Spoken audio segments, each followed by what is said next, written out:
महाभारत का एक पात्र और है, और ये महाभारत के ऐसे पात्र हैं जो मुझे बहुत प्रिय हैं, जिनका नाम है भीष्म पितामह। बहुत सुंदर, अद्भुत हैं भीष्म पितामह। जीवन चाहे कैसे भी जियो, पर अंतिम क्षण ऐसा होना चाहिए जैसा भीष्म पितामह का था। भीष्म पितामह ने अपनी इच्छा मृत्यु के वरदान को कितनी श्रेष्ठता से स्वीकार किया। आप सबको पता है ना कि भीष्म पितामह को इच्छा मृत्यु का वरदान था। जब तक उनकी इच्छा नहीं होगी तब तक प्राण नहीं त्यागेंगे भीष्म पितामह। संसार के हम आप सब लोगों को यदि इच्छा मृत्यु का वरदान मिल जाए कि तुम्हारी इच्छा जब होगी तब तुम प्राण त्यागना, पहली बात तो ये कि हमारी इच्छा ही नहीं होगी कभी, लेकिन एक शर्त लागू हो जाए कि नहीं, प्राण तो तुमको त्यागने पड़ेंगे लेकिन तुम्हारी इच्छा, तो सबसे पहला काम क्या होगा पता है? हम आप सब लोग पहले तो हाफ सेंचुरी पार, पूरी फुल सेंचुरी पार कर जाएंगे, 100 से तो ऊपर ही जाएंगे सब। 100 तक तो हम प्राण त्यागने वाले हैं ही नहीं। और उसके बाद भी ये बात आप सत्य मान लीजिएगा बंधुओं, कोई भी ये विचार नहीं करेगा कि मैं ठाकुर जी को देखते हुए या ठाकुर जी के तीर्थ में या ठाकुर जी के धाम में प्राण त्यागूं।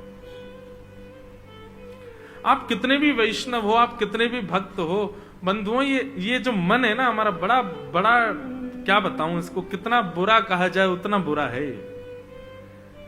यदि कल कोई ज्योतिषाचार्य घोषणा कर दे कि भाई 9 जनवरी को ऐसी तिथि आ रही है, ऐसे नक्षत्र होने वाले हैं कि संसार का कोई भी व्यक्ति कितना भी बड़ा पाप कर ले उसको पाप नहीं लगेगा, क्या होगा बताओ?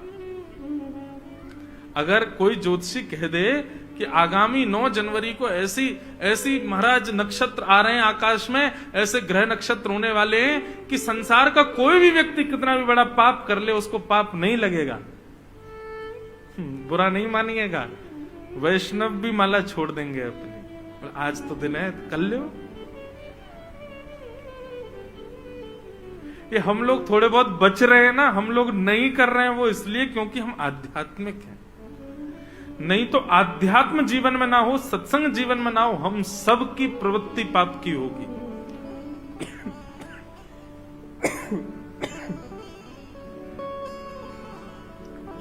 मानव का स्वभाव जन्य पाप है। हम लोग कैसे हैं, मैं कभी कभी कहा करता हूं, हम लोग पानी की तरह हैं। पानी को फैला दो तो ढलान की ओर ही जाता है। हम लोग भी ऐसे हैं, हमको खुली छूट मिल जाए तो हम वहीं लुढ़केंगे जहां पे ढलान हो, जहां पे पाप हो रहे हो। पानी को ऊपर चढ़ाने के लिए तो मोटर लगानी पड़ती है। ये कथा रूपी मोटर, सत्संग रूपी मोटर इसीलिए तो चलाई जाती है ताकि हम ऊपर उठें, नहीं तो हमारी स्थिति तो नीचे जाने की ही है। सही बताओ आप, अगर घोषणा हो जाए कि इस दिन पाप करने पर किसी को पाप नहीं लगेगा, क्या होगा? सब पाप करेंगे। महापापी तो जाने किस स्थिति में जाएंगे, लेकिन धर्मात्मा भी पाप करने भाग जाएंगे।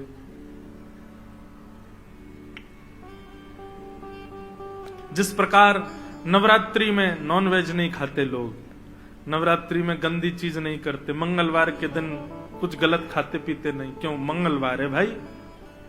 अच्छा, बाकी के दिन हनुमान जी का कोई प्रताप नहीं, खूब खाओ, बस मंगलवार के दिन हनुमान जी देख रहे हैं।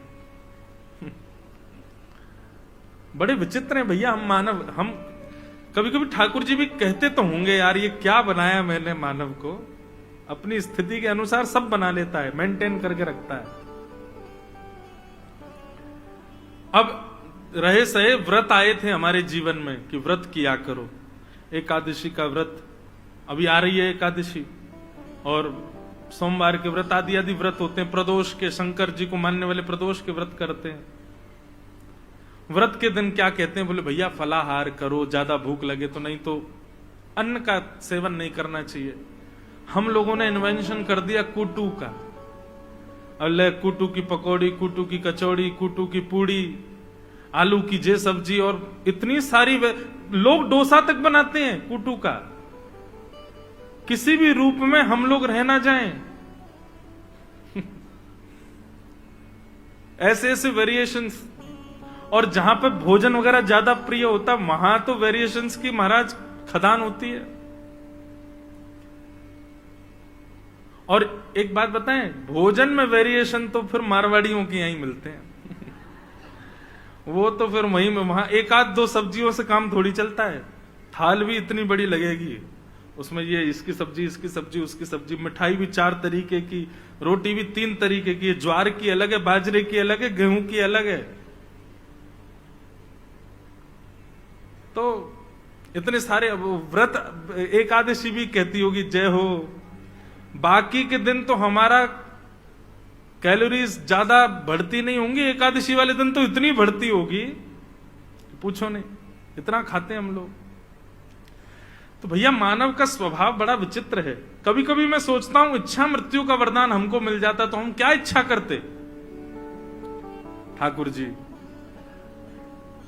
आप कह रहे हैं कि जैसी तुम इच्छा करोगे उसी स्थिति में तुम्हारी मृत्यु होगी, तो हम लोग ऐसे हैं, हम सोच लेते स्विट्जरलैंड में 500 एकड़ जमीन हो, उस 500 एकड़ जमीन में बढ़िया स्विमिंग पूल हो, चारों तरफ बगीचा। भगवान बोले अरे घर वर नहीं बनाना है, बस इच्छा मृत्यु। बोले वही तो बता रहा हूं, 500 एकड़ जमीन हो, उसमें भी एक स्विमिंग पूल हो, आगे बढ़िया मैदान हो, बढ़िया सुंदर बड़ी बड़ी गाड़ियां मेरे पास खड़ी हों, घर मेरे ही नाम हो, उसी घर के बढ़िया सुंदर कक्ष के मखमल के गद्दे पर मलमल की चादर ओढ़े ओढ़े हुए मेरे प्राण निकले।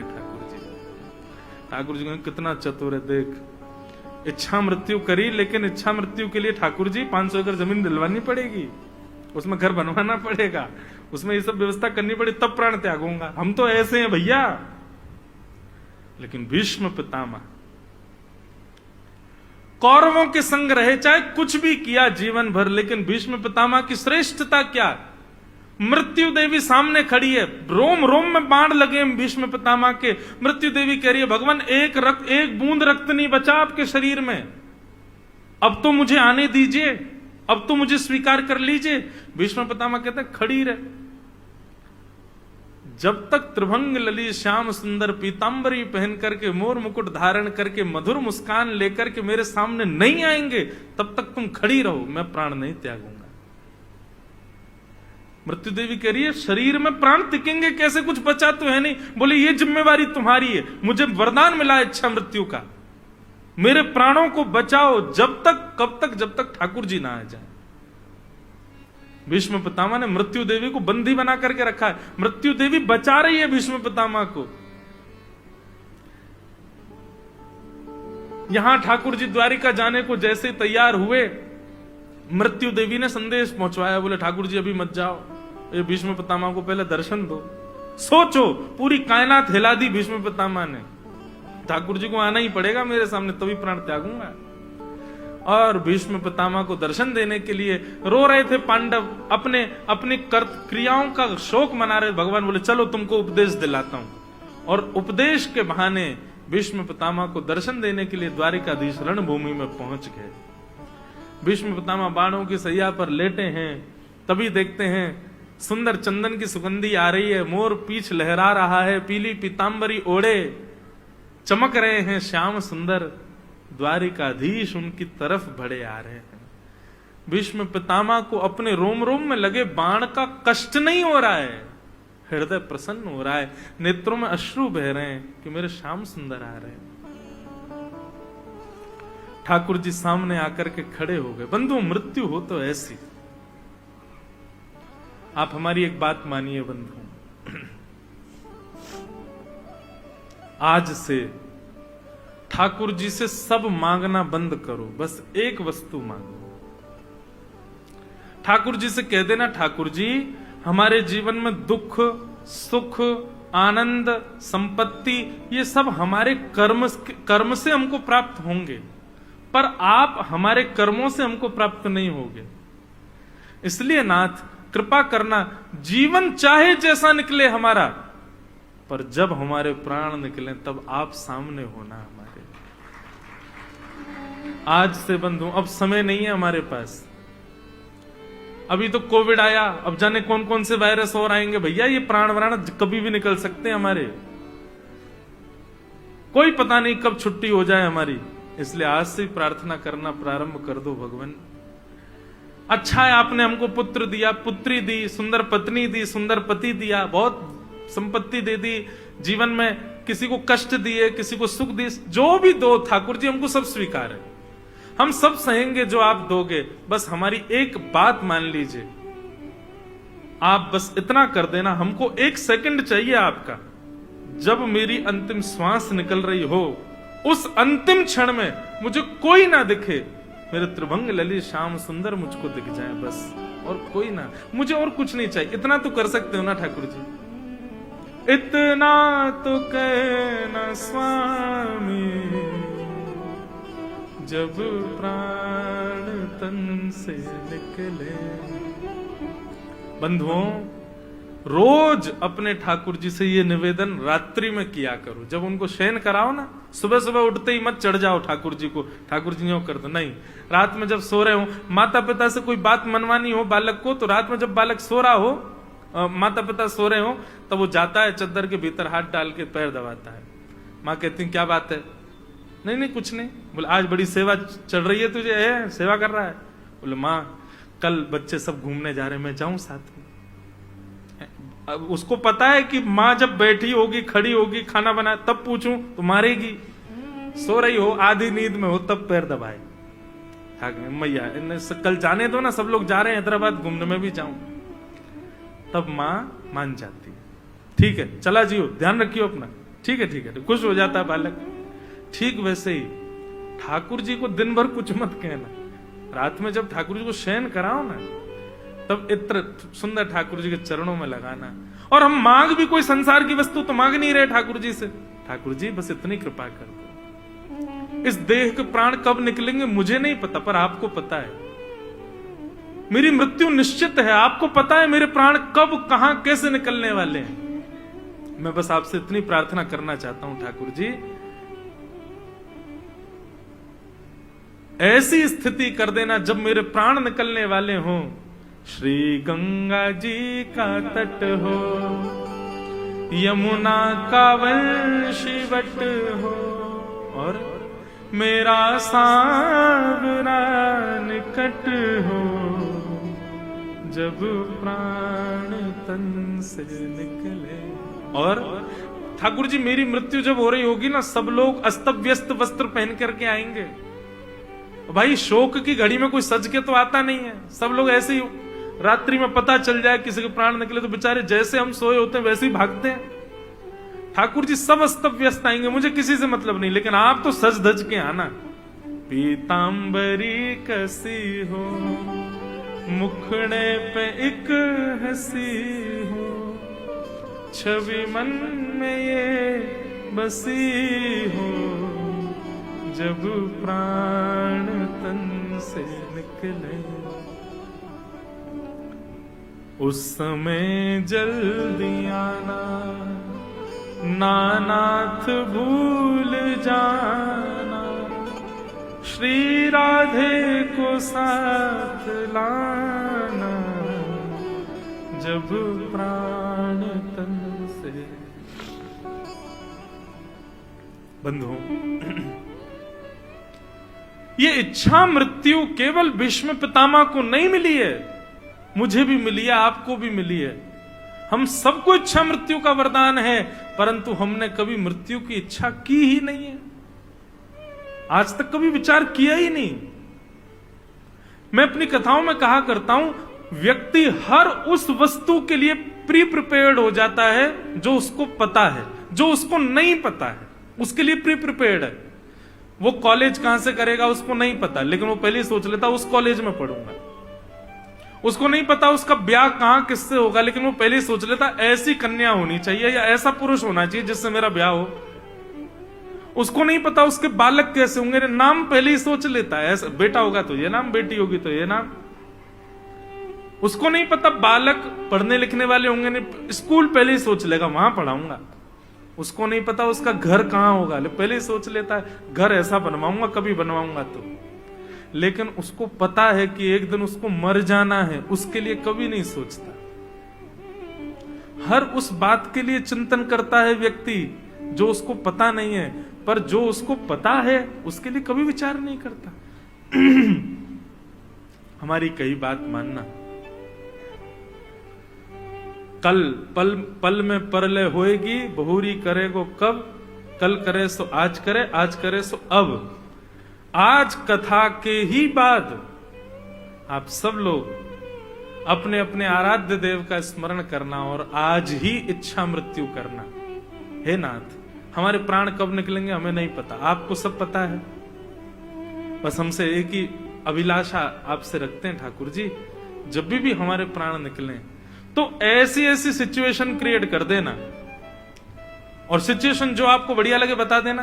बोले मैं माला जप कर रहा हूं, मेरे चंदन लगा हो, आपकी इत्र की सुगंधी आ रही हो, आपके सामने बैठा हूं नाथ, आपकी मधुर कथा सुन रहा हूं, तब मेरे प्राण निकले। या फिर हे ठाकुर जी, जब मेरे प्राण निकले तो ऐसा योग बनाना कि वृंदावन जाने का मेरा मन बन जाए, मैं अपने परिवार के साथ वृंदावन चला जाऊं, वृंदावन की परिक्रमा लगाऊं, ब्रजरज माथे से लगाऊं, संतों को प्रणाम करूं, वैष्णवों के संग हरे कृष्ण महामंत्र संकीर्तन करूं, आपके सुंदर बांके बिहारी लाल रूप का दर्शन करूं, सुंदर गले में गुलाब की माला धारण करूं, ब्रजवासियों के घर की सुंदर प्रसादी पाऊं, यमुना जी को जैसे ही प्रणाम करने जाऊं, यमुना जल लगा करके यमुना के तट पर जैसे ही बैठूं नाथ, एक क्षण के लिए आपकी सुंदर छवि मुझको दिखाई दे और मेरे प्राण निकल जाए, ऐसी कृपा कर दो नाथ।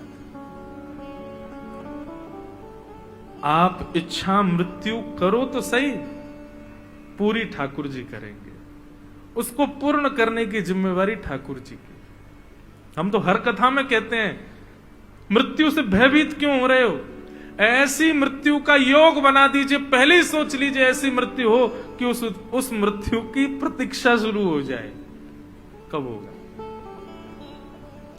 लेकिन एक बात, आप आज एक तो क्या मृत्यु से डरते बहुत है ना हम लोग। अब कहीं आप लोगों ने आज मन में विचार कर लिया, हमारे कहने से अपने आराध्य देव से कह तो दिया कि नाथ ऐसे ऐसे मृत्यु हो, और किसी ने सोचा कि मैं तिरुपति जाऊं, वहीं पर मेरे प्राण निकले, तो जब जब घर में बात हो चले तिरुपति, अभी नहीं। ऐसा नहीं हो कहीं आपके साथ, कहीं भयभीत मत हो जाना। मुझे इस बात का डर है कि हे नाथ, जब मैं आपकी माला कर रहा हूं तभी मेरे प्राण निकले, कहीं आप माला करो, आज नहीं कल ही करूंगा, आज तो मुझे 4-5 काम के प्राण निकल गए, तो ऐसा नहीं भैया, ऐसे भयभीत मत हो जाना। मृत्यु को उत्सव बनाइए, ठाकुर जी से प्रार्थना करो नाथ मेरे अंतिम क्षण में निश्चित आ जाना, कृपा करना। भीष्म पितामह के सामने ठाकुर जी खड़े हैं। भीष्म पितामह ने पहले तो पांडवों को ज्ञान उपदेश किया, और ज्ञान उपदेश करने के बाद भीष्म पितामह ने अपनी स्थिति को एकाग्र किया और ठाकुर जी से कहा आइए मेरे सामने खड़े हो जाइए, जरा देखूं तो सही आपको। ठाकुर जी सामने आकर के जैसे ही खड़े हुए, भीष्म पितामह बोले अब जब तक मेरी श्वास रुक ना जाए खड़े रहिएगा सामने।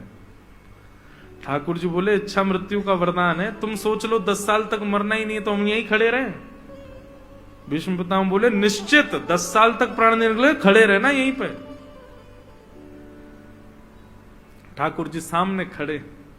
भीष्म पितामह बोले मुरझाया हुआ सा चेहरा नहीं देखना है मुझे आपका, प्रसन्न हासा रुड़लो चलो लसत, आपकी सुंदर दंतावली दिखनी चाहिए मुझे, सुंदर आपके कपोल चमकने चाहिए मेरे सामने, या आपके कटाक्ष नेत्रों में सुंदर मधुरता का दर्शन होना चाहिए ठाकुर जी। अब भीष्म पितामह कह रहे हैं और ठाकुर जी वैसा भेष बना रहे हैं। और जैसे ही भीष्म पितामह के मन का भेष आया, भीष्म पितामह बोले बस भगवान अब मैं अपने प्राण त्याग दूंगा, उससे पहले एक स्तुति आपकी गाना चाहता हूं। इसी को भीष्म स्तुति कहते हैं, मुझे बहुत प्रिय है भीष्म स्तुति। भीष्म पितामह क्या कहते हैं, 2-4 श्लोक गा दें फिर उसकी व्याख्या करेंगे। इति मते रूपकल्पिता वितृष्णा भगवत सात्वत पुंगवे विभुम्ने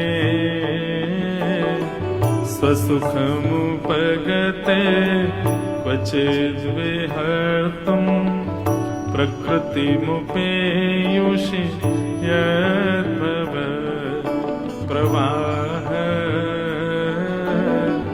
त्रिभुवन कमनं तमालवर्णं रविकर गौरवनाम्बरं दधाने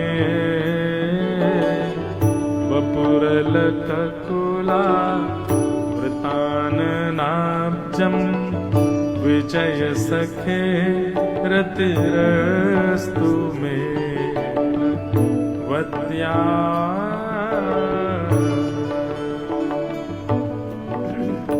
भीष्म पितामह ने भगवान की स्तुति गाई। क्या स्तुति गा रहे हैं भीष्म पितामह? ठाकुर जी से कह रहे हैं, ठाकुर जी इतिमति रूप कल्पिता तृष्णा भगवत सात्वत पुंगवे विभूमने। अब संसार की मेरी मति में इति हो गई। इति का मतलब होता अंत हो गया। अब तक मैं विचार करता था संसार के लिए जी रहे हैं, संसार के लिए ये करना, संसार के लिए। अब मुझे संसार से कोई इच्छा नहीं नाथ, संसार के भावों की इति। अब मेरे भक्ति भाव का प्रारंभ हो रहा है नाथ। मैं मृत्यु प्राप्त करने से पहले अपनी एक अंतिम इच्छा पूरी करना चाहता हूं। भगवान बोले, क्या है तुम्हारी अंतिम इच्छा? बहुत सावधानी से सुनिए सब लोग। भीष्म पितामह कहते हैं, भगवान मेरी एक कुंवारी बेटी है, उसका मैं ब्याह करना चाहता हूं। भगवान बोले, हो बाल ब्रह्मचारी भीष्म पितामह, तुम्हारा तो ब्याह भी नहीं हुआ है और तुम्हारी बेटी भी हो गई। कहां गुण खिला रहे थे? कहां है तुम्हारी बेटी? और ये तो बता दो, ये भीष्म पितामह, ये काका तो तुम हो, काकी कौन है हमारी? ये कहां से हुई है लाली आपको? अरे भैया देखो, महाभारत युद्ध में सब कहते रहे थे ब्रह्मचारी भीष्म पितामह, ब्रह्मचारी भीष्म पितामह। आज पता चली ये तो कोई ब्रह्मचार्य नहीं है। चलो भीष्म पितामह, हम किसी से नहीं कहेंगे, बताओ तुम्हारी बेटी कहां है, कौन है और उसका क्या करना है, उसका ब्याह करना है? ठीक है, हम कराएंगे, बताओ कैसे क्या स्थिति है। भीष्म पितामह बोले, ज्यादा अपने मन में ख्वाब में कुछ भी मत सोचने लग जाइए। ठाकुर जी, बिना ब्याह के एक बेटी आपने पूरे विश्व को दे रखी है। बिना ब्याह के एक बेटी हम सबके पास है। भगवान बोले, कौन सी? बोले, मति, बुद्धि, हमारी बेटी है। भीष्म पितामह की बात सुनो, भगवान बड़े ऐसे, अच्छा इसकी बात कर रहे हो? बोले, हाँ। बोले, बेटी क्यों है? बोले, बेटी इसलिए क्योंकि बेटी का स्वभाव क्या होता है? अपनी इच्छा पिता से पूरी करवाना। पिताजी मुझे ये चाहिए, पिताजी वो चाहिए। पिता, मां का प्रेम बेटे से ज्यादा होता है, पिता का प्रेम बेटी से सहज होता है, ये निश्चित है। तो जितनी भी माताएं यहां बैठी हैं, उनकी मति उनका बेटा है और भाई लोगों की मति जो है वो उनकी बेटी है। Cross connection. तो भीष्म पितामह कहते हैं, मैं अपनी मति रूपी बेटी का ब्याह करना चाहता हूं। भगवान बोले, वाह, मतलब एक होती है सीधी बात, मैं आपको अपनी मति देना चाहता हूं, ऐसा नहीं कह रहे हैं भीष्म पितामह। भीष्म पितामह का लहेजा देखो, भीष्म पितामह का तरीका देखो। हे ठाकुर जी, मैं अपनी मति आपको अर्पित करना चाहता हूं। देखो, चावल दाल तो सब बनाते हैं, सबको आता है, लेकिन उसमें वेरिएशन लाना, कोई माँ उसमें बढ़िया कुछ अलग करे। अब दाल तो दाल है, एक सी बनती है सब जगह, लेकिन कोई, अब आपके यहाँ की तो बड़ी विचित्र है, हमने पहली बार खाई। कल भैया लाए हमारे रसोईया बाबा, बोले, महाराज जी ये दाल है और ये खट्टा है। मैंने कहा, है इसका क्या मतलब? बोले, ये रसायन खट्टा जो है ये दाल में डालना है, मिलाना है, फिर खाना है। अच्छा, ये आप लोगों के लिए ऐसा लग रहा हो कि भाई हमारे यहाँ तो ऐसे खाते हैं, हमारे यहाँ नहीं खाते ऐसे। मैंने कहा, तो फिर इसमें क्या करना है? बोले कि इसको, रसायन को दाल में डालो, मिलाओ, फिर खाओ। मैंने कहा, तो जो बनाने वाले थे बनाते समय डाल देते इसको। बोले, नहीं, यहाँ का नियम है, अलग अलग करके खाते हैं। मैंने कहा, वाह भाई, तो वेरिएशन है ना। अब नॉर्मल दाल तो सब बनाते हैं, लेकिन उसमें वेरिएशन किया तो फिर खाने वाले को भी आश्चर्य हुआ कि कुछ तो अलग होगा। और निश्चित ही जब खाई तो वो अलग ही थी, कुछ वो मैंने बिना उसको डाले जब दाल खाई तो बड़ी खट्टी, उसको मिला के खाया तो थोड़ा स्वाद अलग सा आ रहा था। ठीक वैसे ही बंधुओं, भक्ति तो सब कर रहे हैं लेकिन वेरिएशन देखते हैं ठाकुर जी। आपकी भक्ति में वेरिएशन कैसा है, नवीनपन, कुछ नवीन है कि नहीं। रोज सुबह 4 बजे उठा देते हो, घंटे घुमा के उठ जाओ ठाकुर जी, और फिर महाराज 5 बजे नवा दिए ठाकुर जी, कपड़े पहना दिए, इत्र लगा दिया और चनौरी का भोग लगा दिया, दोपहर में ये भोग, रात में फिर इतने बजे सुला दी। ठाकुर जी भी बोर हो जाते होंगे, पूरे दिन एक सी करता रहता, कुछ नया तो करता नहीं। अपनी भक्ति में नवीनता लाओ, वेरिएशन लाओ। ठाकुर जी भी चकित होते हो, आश्चर्यचकित रहते हो, आज पता नहीं क्या करेगा, कुछ तो नया करेगा। रैदास जी के विषय में मैं कथाओं में सुनाया करता हूं। रैदास जी की भक्ति कैसी, रैदास जी को जब ठाकुर जी प्राप्त हुए तो रैदास जी बोले अब ठाकुर जी को लेकर के अयोध्या जाऊं, द्वारिका जाऊं, वृंदावन जाऊं, बहुत खर्चा होता है और मेरे पे इतना पैसा है नहीं, व्यवस्था मुझ पे है नहीं, और फिर सब जगह भोजन पानी की, अपरस की व्यवस्था हो नहीं पाती। रैदास जी बोले क्या करूं, ठाकुर जी को घुमाने का बड़ा मन है। तो रैदास जी ने क्या किया, अपने घर के चारों ओर अंदर कागज में लिख लिख करके धामों के नाम, ये अयोध्या, ये श्रीरंगम, ये तिरुपति बालाजी, ये वृंदावन, ये जगन्नाथपुरी, ये द्वारिका धाम, ऐसे करके पर्चियों में लिख दिया। और बीच में ठाकुर जी की चौकी थी, ठाकुर जी को रोज श्रृंगार करते, सजा धजा करके, और फिर ठाकुर जी के, ठाकुर जी बताओ कहां चलोगे घूमने, अच्छा अयोध्या चलेंगे। सोई ठाकुर जी चौकी उठाते, 4 बार ऐसे परिक्रमा लगा के फिर अयोध्या जहां लेकर वहां बैठा देते। आहा ठाकुर जी देखो कैसे सुंदर अयोध्या में श्री राम राजा सरकार विराज रहे हैं, संत महापुरुष अपने हाथ में सुंदर करताल लिए राम जी का मधुर कीर्तन कर रहे हैं, सरजू जी कितनी सुंदर बह रही हैं, कितना आनंद आ रहा है। ऐसे भाव से ठाकुर जी को तीर्थ ले जाते थे। आप कहेंगे महाराज जी ऐसे तो भाव से कुछ भी होगा, लेकिन नहीं, रैदास जी के भाव को स्वीकार करते थे। और उसका प्रमाण कब हुआ कि एक बार जेठ का महीना, भीषण गर्मी, और रैदास जी ने अपने ठाकुर जी को सजा धजा करके बोले ठाकुर जी बड़ी गर्मी हो रही, चलो बद्रीनाथ चल रहे हैं। और जैसे ही ठाकुर जी की चौकी ले जाकर के बद्रीनाथ जहां लिखा था वहां रखी तो रैदास जी के गांव में बर्फ गिरने लग गई। सब लोग सोचने लगे भाई जेठ का महीना, ये बर्फ कैसे गिर रही है। तब जाकर के कुछ वैष्णवों ने बताया, बोले जरूर रैदास जी के ठाकुर जी बद्रीनाथ गए हैं, इसलिए बद्रीनाथ ही यहां आ गया। मतलब रैदास जी की भाव सेवा ऐसी थी कि उनको तीर्थ नहीं जाना होता था, तीर्थ चल के रैदास जी के पास आते थे। इसको कहते हैं भक्ति में नवीनता, वेरिएशन। ठाकुर जी को वो प्रिय है। कुछ कुछ आधुनिक किया करो अपनी भक्ति में, एक सी मत करते रहा करो, कुछ थोड़ा नवीन किया करो। इसका मतलब यह नहीं है कि जगन्नाथ जी सीधे बैठे रहते हैं तो आज उल्टे बैठा दो, नवीनता हो गई, ठाकुर जी आज पैर ऊपर करके बैठो, ऐसा नहीं करना है। अपने भाव में नवीनता लाओ, भाव में नवीनता। भीष्म पितामह कह रहे हैं ठाकुर जी मेरी मति रूपी बेटी के लिए आपसे अच्छा वर नहीं मिलेगा, मेरी मति रूपी बेटी के लिए आपसे अच्छा सुंदर दामाद नहीं मिलेगा। भगवान बोले तुमको तो लगता है कि मैं तुम्हारी मति के लिए अच्छा वर हूं, पर हर पिता को चाहिए पहले बेटी से पूछे कि ये लड़का तुझे पसंद है कि नहीं। अपनी मति से पूछ तो लो उसको हम प्रिय लगते हैं कि नहीं। अब तुम तो चाहते हो कि मति ठाकुर जी के पास जाए, लेकिन मति से तो पूछो कि उसको हम प्रिय हैं कि नहीं। भीष्म पितामह बहुत सुंदर तर्क देते हैं। भीष्म पितामह क्या कहते हैं, ठाकुर जी त्रिभुवन कमनम तमाल वर्णम रविकर गौरवराम्बरम दधाने वपुरलककुला वृताननाब्जम विजय सखेरतिरस्तु मेन वद्य। भीष्म पितामह कह रहे हैं ठाकुर जी आपके मुख से यह बात शोभा नहीं देती कि मैं अपनी बेटी से पूछूं कि आप उसको प्रिय हो कि नहीं। बोले क्यों, बोले आपका रूप कैसा है पता है? राक्षस भी मोहित हो जाते हैं आपके ऊपर। त्रिभुवन कमनम तमाल वर्णम रविकर गौर वराम वरम दधाने। ठाकुर जी कोई एकाध व्यक्ति की बात नहीं है, तीनों भुवन आपके ऊपर न्योछावर हैं। इतने सुंदर हो आप, इतने सुंदर हो नाथ, तीनों भुवन आपके ऊपर न्योछावर है। आहा, कैसे हैं ठाकुर जी?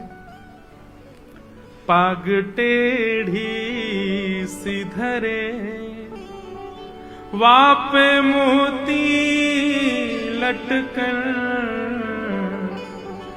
डोले ब्रज जो में डोले श्री वृंदावन में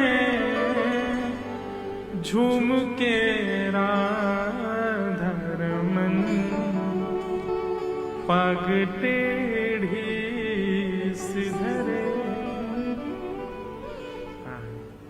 बहुत सुंदर हो ठाकुर जी आप, जो एक बार देख ले आपका हो जाता है। उसमें भी ठाकुर जी का रूप सुंदर है ऐसा नहीं, ड्रेसिंग सेंस भी बहुत अच्छा है भगवान का। हाँ, और ये बात भीष्म पितामह कह रहे हैं, बोले कैसा आपका ड्रेसिंग सेंस? बोले त्रिभुवन कमनम तमाल वर्णम रविकर गौर वराम वरम दधाने। बोले आपने वस्त्र पहनने की भी आपकी युक्ति बड़ी बढ़िया है ठाकुर जी। बोले कैसे? आपका वर्ण कैसा है, आपका रंग कैसा है? बोले तमाल वृक्ष के जैसा आपका वर्ण है, कृष्ण वर्ण, थोड़े काले हो आप। और इस पर आप पहनते क्या हो?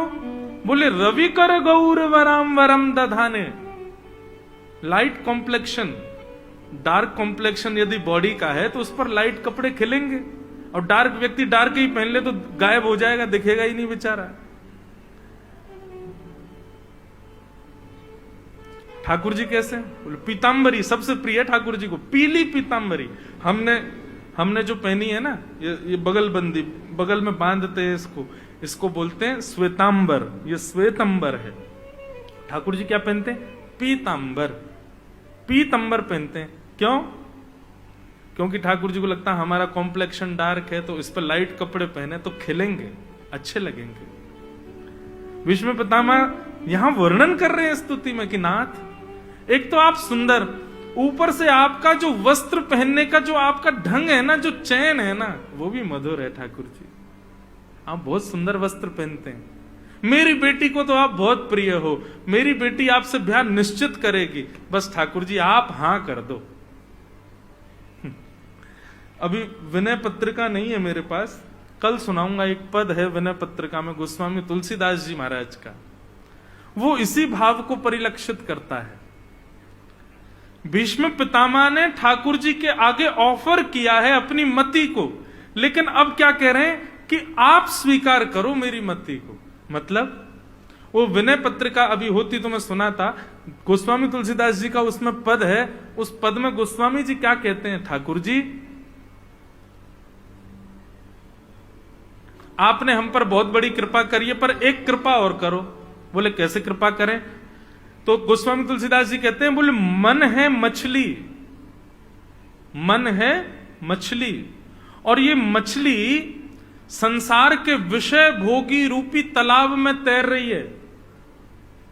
ठाकुर जी बोले अच्छा, मन रूपी मछली विषय भोग रूपी तालाब में तैर रही है, हम ठाकुर जी बस आपसे एक कामना करते हैं। बोले क्या? बोले मछली पकड़ने वाले बनकर के आप आ जाओ, और सुंदर अपनी कृपा रूपी डंडी लंबी करके उस पर कांटा धागे में डाल करके आप कांटे को विषय रूपी तालाब में फेंक करके और बैठे रहो, प्रतीक्षा करो। बोले कब तक प्रतीक्षा करूं? बोले जब तक मैं आके उस कांटे से चिपक ना जाऊं, उसमें मेरा मुख गड़ ना जाए, तब तक प्रतीक्षा करो। जैसे ही कांटे में आके मेरा मुख लग जाए, तुरंत कांटा खींच लेना, मुझको अपनी शरण में ले लेना। भगवान बोले वाह कितने चतुर हो गोस्वामी जी आप, मतलब विषय में पड़े हो तुम, आए हम, कांटा डाले हम, और उसके बाद प्रतीक्षा करें हम। कांटा डाल के रखो, किसी दिन आके मैं टकरा जाऊं तो मुझे खींच लेना। वाह अद्भुत है भैया ये पूर्वाचार्य हमारे गोस्वामी जी आदियों के भाव ऐसे ही ठोरी मिल गए ठाकुर जी इनको। आप यदि ये सोचते हो कि आपकी तरह माला जप करके, आपकी तरह 3 बार सेवा करके, आपकी तरह कथाएं सुन के, तिलक लगा के ठाकुर जी प्रसन्न हो गए, नहीं, इनके भाव तो देखो आप, इनकी भक्ति में वेरिएशन तो देखो आप, इससे प्रसन्न होते हैं ठाकुर जी।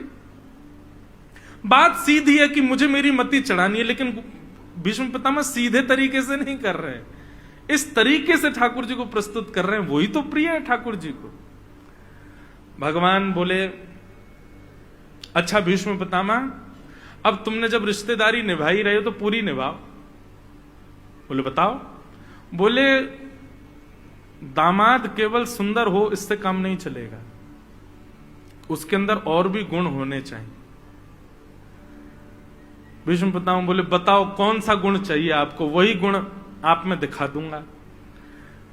तब भगवान बोले कि दामाद शौर्यवान होना चाहिए, उसके अंदर बल होना चाहिए, कल को कोई विपत्ति आवे तो बेटी की रक्षा करे, ऐसा शौर्यवान होना चाहिए। भीष्म पितामह अगला श्लोक कहते हैं, युधितुर गर्जो विधुम्न विश्व कचलुलिताश्रम वास्य लंकृताश्रे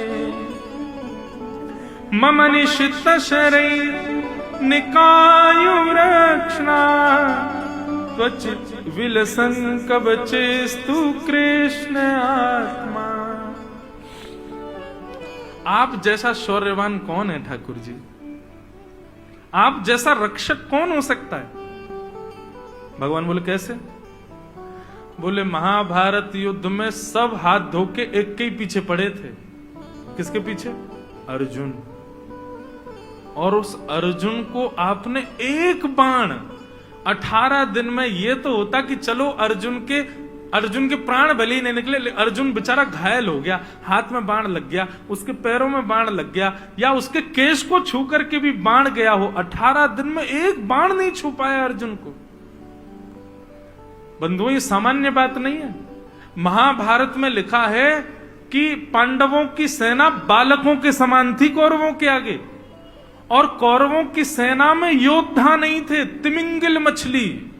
स्पष्ट कहते हैं, बोले कौरवों की सेना कैसी थी, बोले तिमिंगिल मछलियों से युक्त। तिमिंगिल मछली किसको कहते हैं?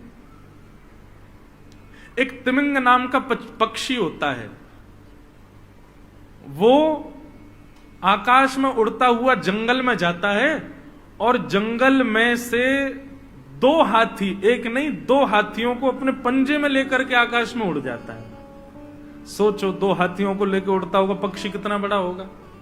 और वो पक्षी हाथियों को लेकर के जब आकाश में उड़ता हुआ समुद्र की तरफ जाता है, तो एक मछली श्वास लेने के लिए मुंह बाहर निकालती है और हाथी सहित उस पक्षी को निगल जाती है। वो है तिमिंगिल मछली। महाभारत के योद्धाओं का वेदव्यास जी जब उनका बखान करते हैं कि ये योद्धा कैसा है, तो कहते हैं कौरवों की सेना में तिमिंगिल मछली की बाढ़ थी। इतने भयानक योद्धा थे कौरवों के, और वो भयानक तिमिंगिल मछली रूपी योद्धा अर्जुन के पीछे पड़े थे कि इसको मारना है। लेकिन उस अर्जुन को क्या, उसके रथ को एक बाण नहीं छू पाया। क्यों?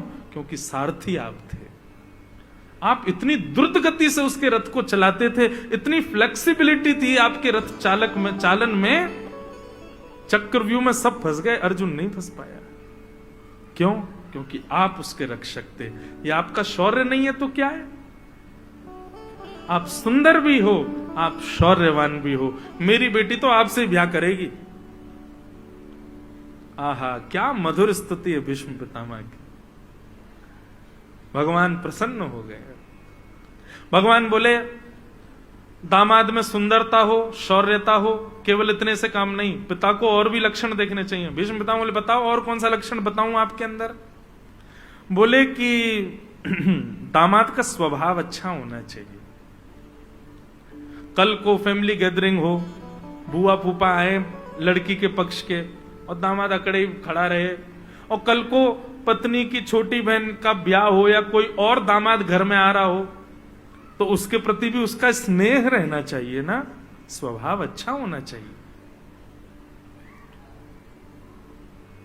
स्वभाव देख करके ब्याह करना चाहिए। पितामह भीष्म पितामह की आंखों से आंसू आ गए, बोले आपके स्वभाव के आगे मैं किसके स्वभाव की बात करूं?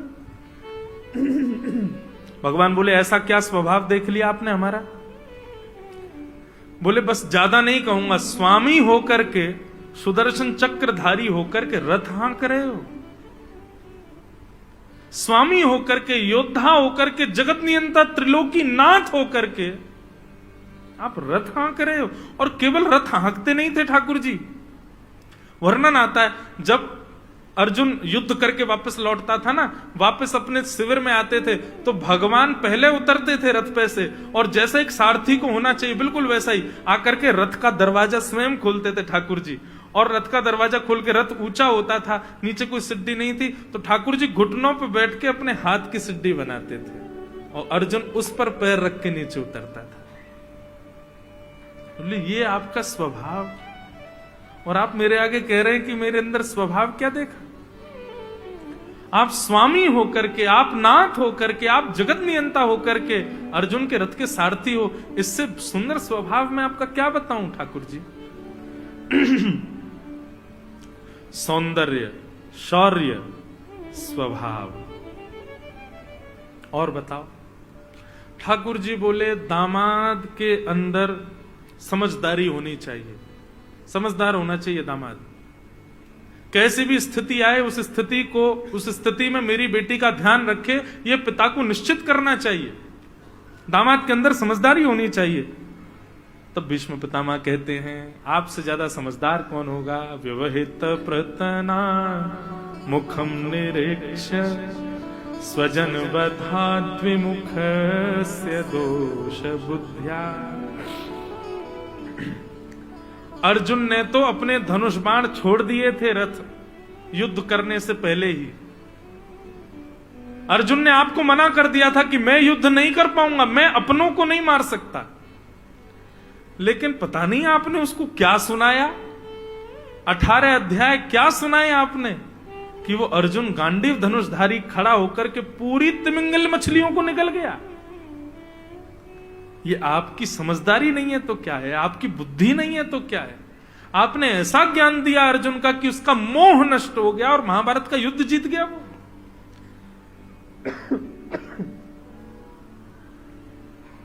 मेरी बेटी तो आपसे ही ब्याह करेगी, आप चाहे कितना भी बचने का प्रयास करो।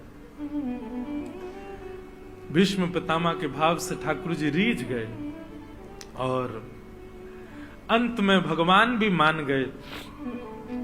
भीष्म पितामह से ठाकुर जी ने कहा, भीष्म तुम इतने बड़े भक्त हो मेरे, इतना प्रेम करते हो मुझसे, तो मुझे एक प्रश्न का उत्तर दो। भीष्म पितामह बोले कहिए। बोले तुम जब इतने ही मेरे प्रेमी थे तो तुमको कौरवों का पक्ष नहीं लेना चाहिए था। इन कौरवों ने मेरी बहन को निर्वस्त्र करने का प्रयास किया, इन कौरवों ने पांडवों के साथ बहुत गलत किया। भीष्म पितामह ऐसे कौरवों का संग क्यों किया आपने? आप पांडवों के संग आ सकते थे, और मैं आपको वचन देता हूं यदि आप पांडवों के संग आते ना तो मैं अर्जुन का सारथी नहीं आपका सारथी बनता। आपका प्रेम इतना है मुझसे, पर आपने कौरवों के पक्ष को क्यों चुना? भीष्म पितामह का उत्तर सुनकर के ठाकुर जी के नेत्र सजल हो गए। भीष्म पितामह कहते हैं भगवान, दाईं तरफ खड़े होकर के आप नहीं दिखते, बाईं तरफ खड़े होकर के आप नहीं दिखते, और मेरे सारथी बन जाते तो भी आपकी कमर मुझको दिखती, मुख तो दिखता ही नहीं। साक्षात दर्शन करने के लिए तो सामने ही खड़ा होना पड़ता है। आपका प्रत्यक्ष दर्शन मैं कर सकूं इसके लिए मैं कौरवों की तरफ, ताकि आप प्रत्यक्ष मुझे दिखते रहो। मुझसे एक एक क्षण के बारे में पूछ लीजिए। भागवत में भीष्म स्तुति में भीष्म पितामह ने वर्णन भी किया है। भीष्म पितामह कहते हैं युदितुर गर्जो विधुम्न विश्व कचलुलित श्रमवार्य अलंकृताश्य। ठाकुर जी मैंने आपका एक ऐसा रूप देखा जो किसी ने नहीं देखा था। बोले कैसा रूप? बोले जब आप हाथ में घोड़ों की रस्सी पकड़ करके और हाँकते थे घोड़ों को, पीछे अर्जुन बैठ करके और बिल्कुल राजा बन करके चलता था, तब घोड़ों को जब आप हाँकते थे और आप अपनी भ्रगुटी टेढ़ी करके पूरे युद्ध मैदान को ऐसे देखते थे, अब इतनी चपलता आपके नेत्रों में होती थी, एक एक क्षण में आपकी नजर बदलती थी, कब कहां से कौन योद्धा अर्जुन की ओर आ रहा है, तुरंत आप रथ को दौड़ाते थे। उस बीच आपके प्रश्वेत के बिंदु आपके मुखमंडल पर आ जाते थे, पसीने से आपका मुख आच्छादित हो जाता था, और उस समय सामने 10 घोड़े जो जिनको आप हाँक रहे थे, उनके चरणों से उठने वाली धूल जब आती थी, वो आपके मुखमंडल को आकर के स्पर्श करती थी, आप अपनी नाक पोंछते थे, कभी आप अपने घुंघराले केशों को पीछे करते थे। ऐसी स्थिति में मैंने आपको देखा, और यही दर्शन करने के लिए मैं कौरवों के पक्ष में था।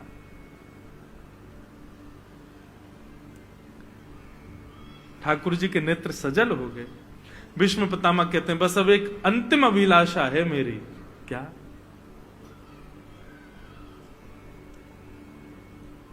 भीष्म पितामह कहते हैं, नाथ, कृतमनुकृतवत्य उन्मदान्धः प्रकृति मगन किल यस्य गोपवध्वः। नाथ, अंतिम इच्छा सुनो भीष्म पितामह की। भीष्म पितामह कह रहे हैं, नाथ, मैंने आपके सारे रूपों का दर्शन किया है। आप सुदर्शन चक्रधारी रूप में देखे हैं, आप गदा पद्मधारी रूप में देखे हैं, आप रथ चलाते हुए देखे हैं, आप द्वारिकाधीश रूप में देखे हैं, आप शांतिदूत रूप में देखे हैं। आपको मैंने हर रूप में देखा है, केवल एक रूप रह गया है। बोले कौन सा रूप? बोले नाथ, शोभित कर नवनीत लिए घुटरुन चलत रेणु तन मंडत गो रोचन तिलक की। नाथ, जब आप अपने एक हाथ में मक्खन रखते हो और अपने 2 घुटने और एक हाथ से आप चलते हो, मुझे दर्शन करना है उस रूप का। मैं अपनी कथाओं में कहा करता हूं बंधुओं, लड्डू गोपाल किन किन के घर पे बताना जरा। लड्डू गोपाल ऐसे आप सबके घर पे, हमने लड्डू गोपाल भगवान का एक दूसरा नाम रखा है, 3 व्हीलर ठाकुर जी। ये 3 व्हीलर ठाकुर जी। सोचो, कभी खुद प्रयास कीजिएगा, एकांत में, सबके सामने नहीं, एकांत में, जैसे लड्डू गोपाल बैठे हैं वैसे खुद बैठ के देखना। एक हाथ नीचे, 2 घुटने नीचे, एक हाथ में मक्खन। अब आप चल के दिखाओ कैसे चलोगे। कभी सोचा है? मैं तो लड्डू गोपाल गोद में यही सोचता हूं, तुम चलते कैसे हो यार।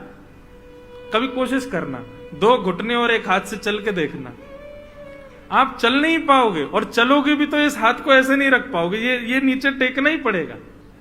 और ये टेके बिना चलोगे तो निश्चित है कि आप इधर की तरफ लुढ़कोगे जरूर। इसलिए लड्डू गोपाल जी लुढ़के ठाकुर हो रहे हैं, लुढ़कते जरूर हैं, सबके लुढ़कते हैं। सूरदास जी ने तो पद लिखा है, शोभित कर नवनीत लिए घुटरुन चलत। बोले हाथ में नवनीत यानी मक्खन लेकर के जब आप घुटमुन चलते हो ठाकुर जी, तो आप बार बार लुढ़कते हो, और जैसे ही आप लुढ़कते हो तो पूरी ब्रजरज आकर के आपके मुखमंडल से लग जाती है। अब आप मन में लेकिन मक्खन को बचाते हो, इसमें धूल ना लगे।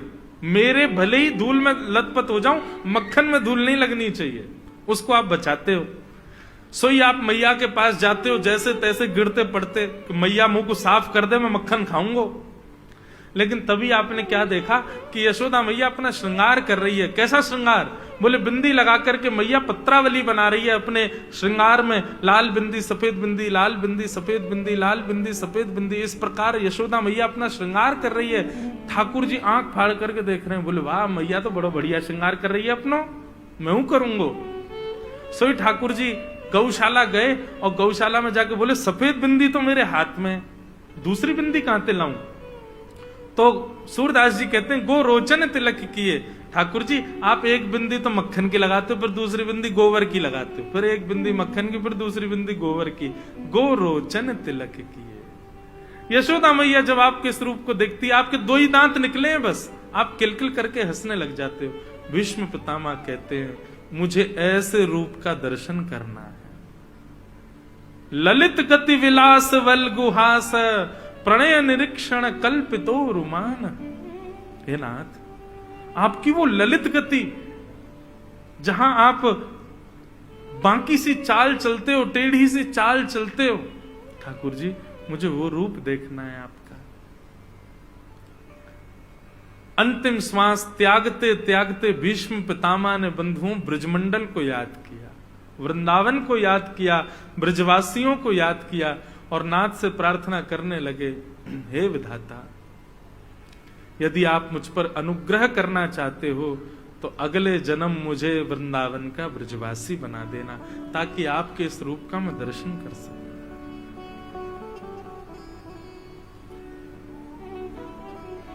बहुत सुंदर भाव है बंधुओं के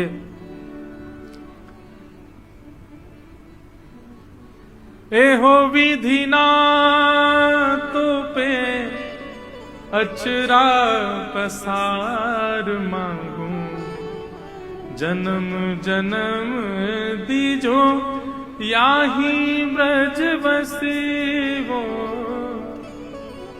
एहो विधि ना तो पे अचरा पसार मांगू, जन्म जन्म दीजो याही ब्रज बसेवो।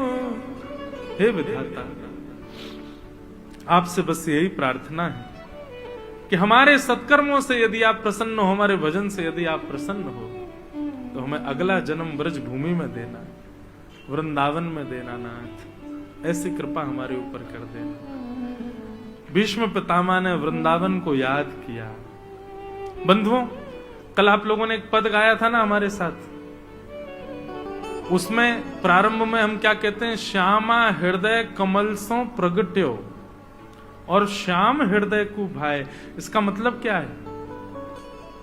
किशोरी हमारे वृंदावन के रचयिता ब्रह्मा नहीं है, हमारे वृंदावन के रचयिता विश्वकर्मा नहीं है, हमारे वृंदावन के रचयिता ठाकुर जी भी नहीं है, हमारे वृंदावन के रचयिता तो श्री किशोरी जी, राधा रानी ने बनाया है वृंदावन को।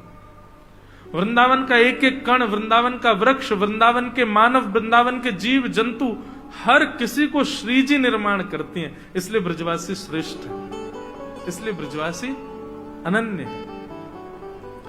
ऐसे ब्रज वृंदावन धाम, उसका मुझे पुनश्च अगले जन्म में प्राप्त हो, ऐसी कृपा मुझ पर करना। भीष्म पितामह ने भगवान की स्तुति गाई, और स्तुति गाते हुए उत्तरायण का समय हुआ, मकर संक्रांति, जैसे ही सूर्य उत्तरायण के हुए, भीष्म पितामह के तन से एक सुंदर दिव्य ज्योति प्रकट हुई, और प्रकट होकर के ठाकुर जी के श्री अंग में जाकर के विलीन हो गए।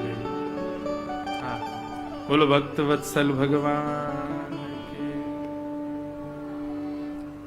मीराबाई कहती हैं, लागे वृंदावन नीको, आली माने लागे वृंदावन नीको,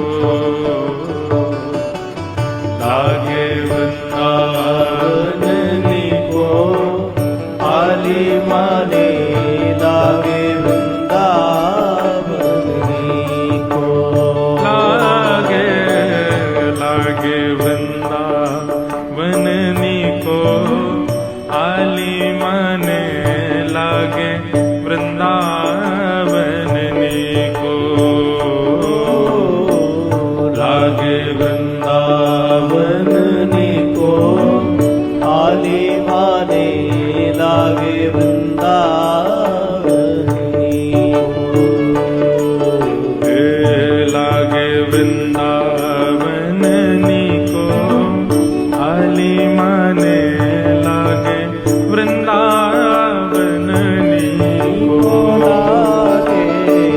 लागे वृंदावन नीको, आली माने लागे वृंदावन। कैसा है वृंदावन? मीराबाई गा रही है,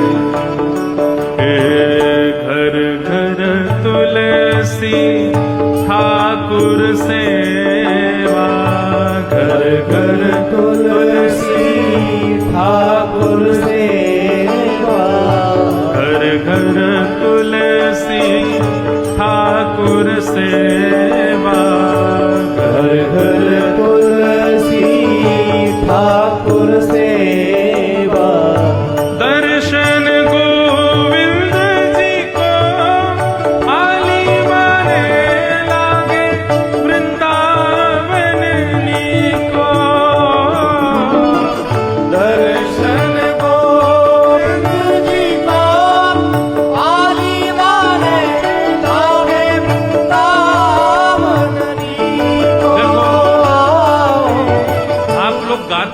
लेकिन ताली नहीं बजाते। और बजाते पता कैसे? ऐसे नीचे बजाते जैसे कितना श्रम हो रहा है। हमारे वृंदावन में आकर के देखो महाराज, कीर्तन ऐसे नहीं होता। ठाकुर जी कहते हैं, वाक गदगदा द्रवते यस्य चित्तम रुदत्त भिक्षणम हसति क्वचिच्च विलज्ज उद्गायत नृत्यते च मदभक्ति युक्तो भुवनम पुनातु। गोपियों ने यदि शर्म करी होती, ठाकुर जी कभी नहीं मिलते। ध्रुव प्रहलाद ने लज्जा की होती, ठाकुर जी कभी नहीं मिलते। आप क्यों करते हो? अरे 2-4 दिन की बात और है, खूब बढ़िया यूं ही बैठे रहे ना। फिर अभी 4 दिन की बात है, प्रेम से बढ़िया, प्रेम से भाव से गाओ, वृंदावन को याद करते हुए। बोलो गोविंद देव लाल की।